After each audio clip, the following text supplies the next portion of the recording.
What a do, vinyl community? My name is Brian, that's Brian, and welcome to what I think is an interesting video that, for today. This isn't my usual videos where I show records. Well, I am going to show a record, but I'm only going to be showing one.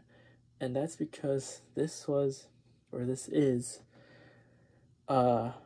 possibly my most expensive single purchase record of 2023. Now, last year, I think my most expensive was one of the Joe Henderson records. I think it was either Page One or Mode for Joe.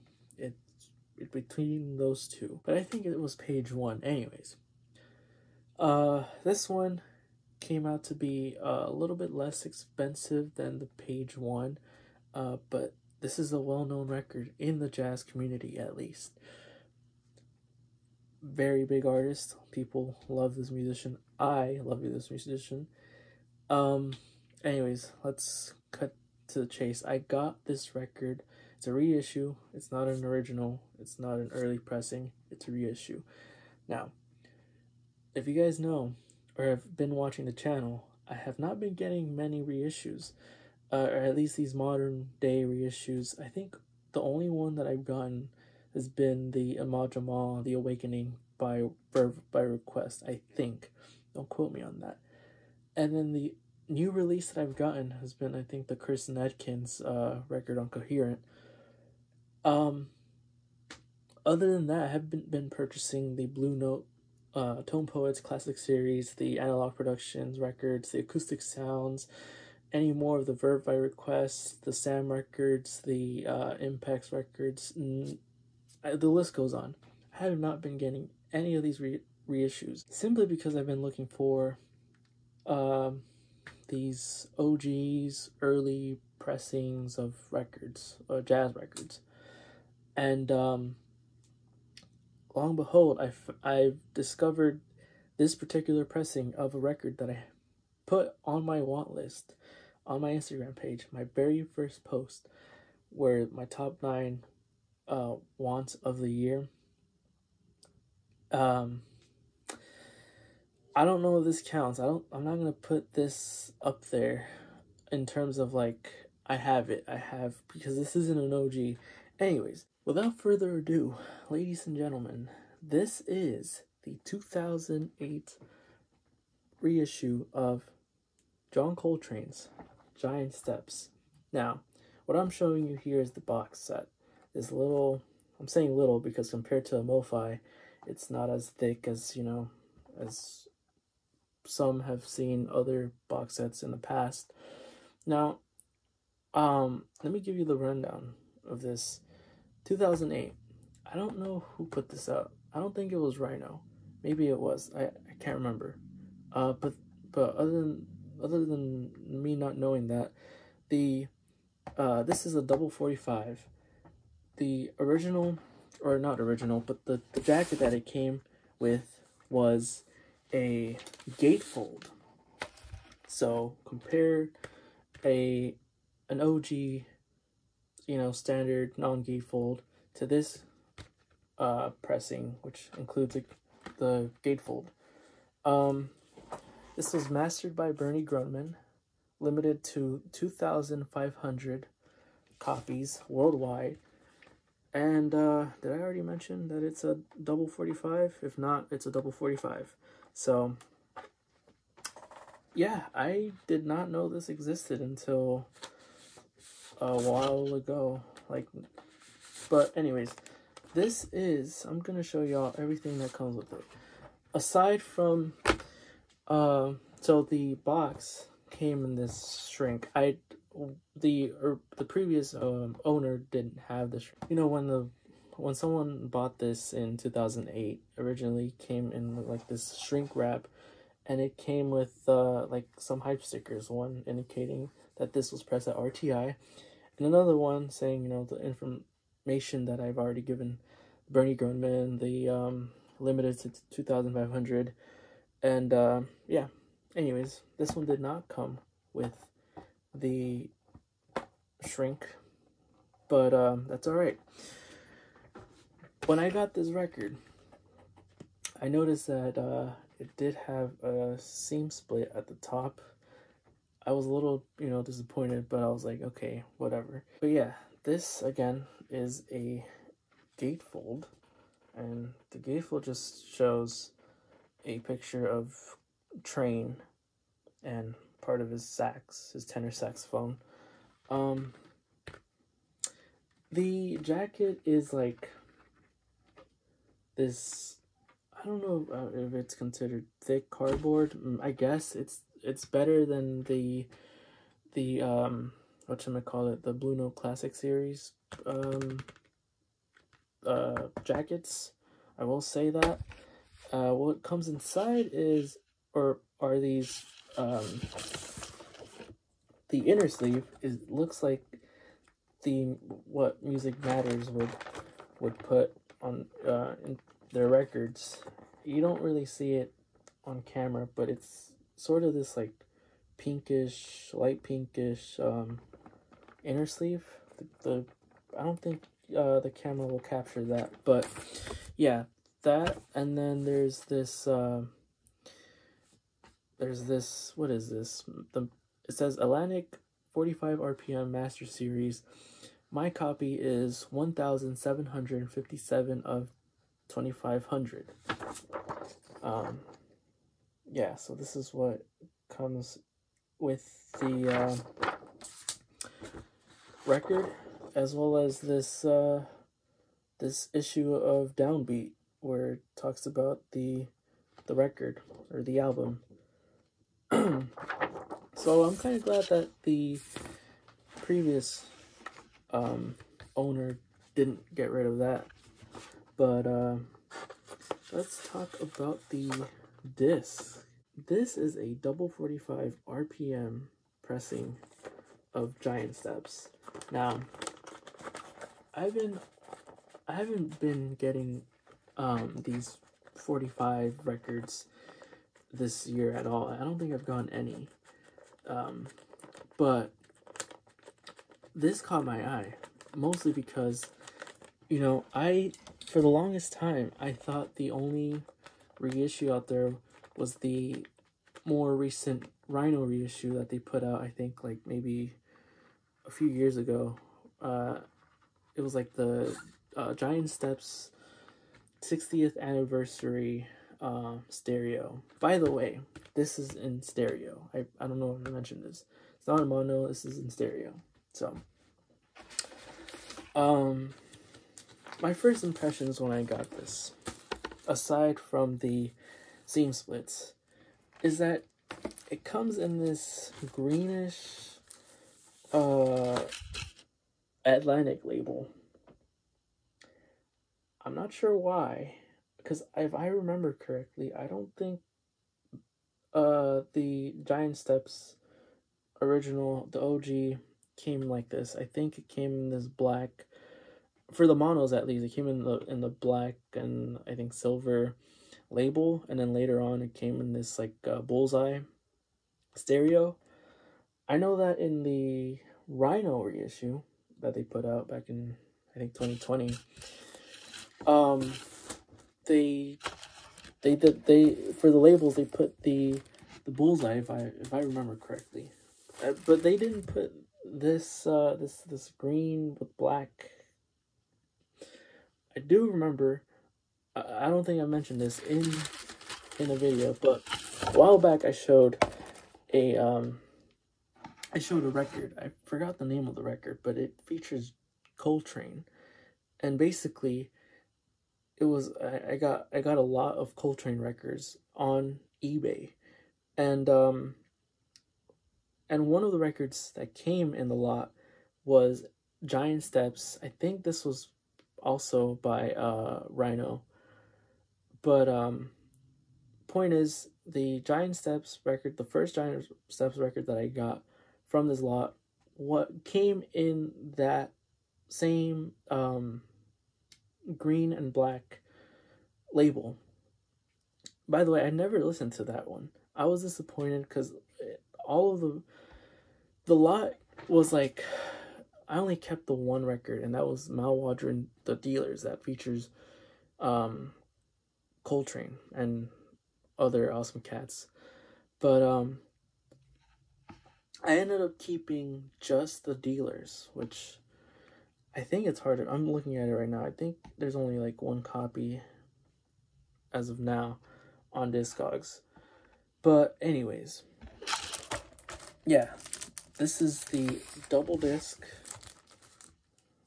and my first impressions of this record. I know that that this wasn't well recorded, so I was already like, I was looking forward to what Bernie Grundman was working with or had to do to make this better sounding, or try to like do be a better sounding record than an original 1958, if I believe. This was recorded in 1958, but this was released in 1960. So my thoughts of John Coltrane's Giant Steps. I'm kind of bummed with this pressing. I mean, this one, I was expecting a whole different sound. And I wrote it down here, so I want to talk about what I wrote down while I was listening.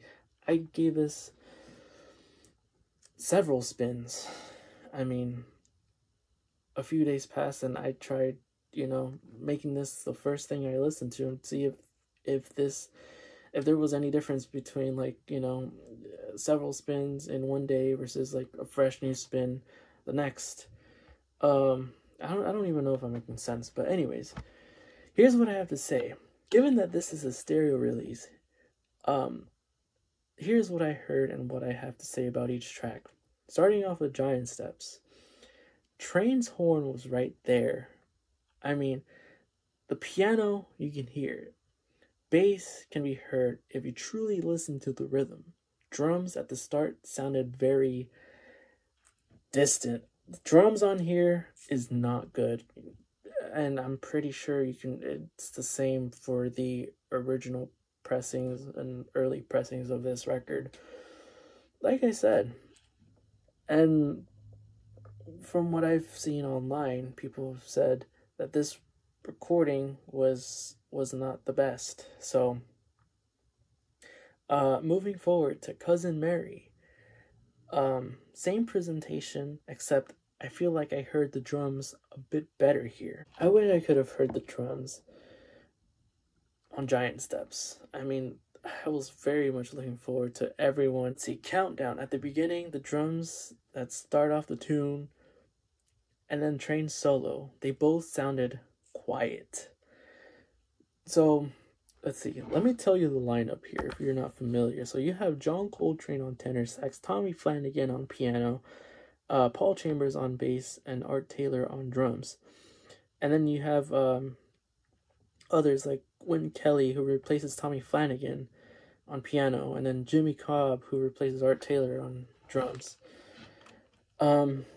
Anyways, so let's see. Like I was saying, Countdown. So who's playing on Countdown here? Art Taylor. Art Taylor starts off on Countdown, and then comes in Coltrane. They both sounded far back in my speakers. Like on my speakers, they sounded far back, and I don't know what I was like, wow. Do I have to tune the volume up for side one of this record, or this pressing? And then I put here on the notes, I will say I like how the bass comes in after Train blows. The Paul Chambers on here just sounds. There are some instances where Paul Chambers sounds really great, and sometimes he overpowers the musicians. and I don't know. I was confused, not gonna lie. Okay, so for Spiral, same thing as last tune. However, when it comes to Paul Chambers solo, I can't believe I'm going to say this, but it sounds pretty dull until Train starts blowing again. Like I said, Paul Chambers is a hit or miss when it comes to the recording sound on this record. When he plays, I mean, okay, listen. When he plays musically, he's excellent. He's top notch. I'm not bashing any of the musicians on here based off how they play. It's just more the recording that took place for this session.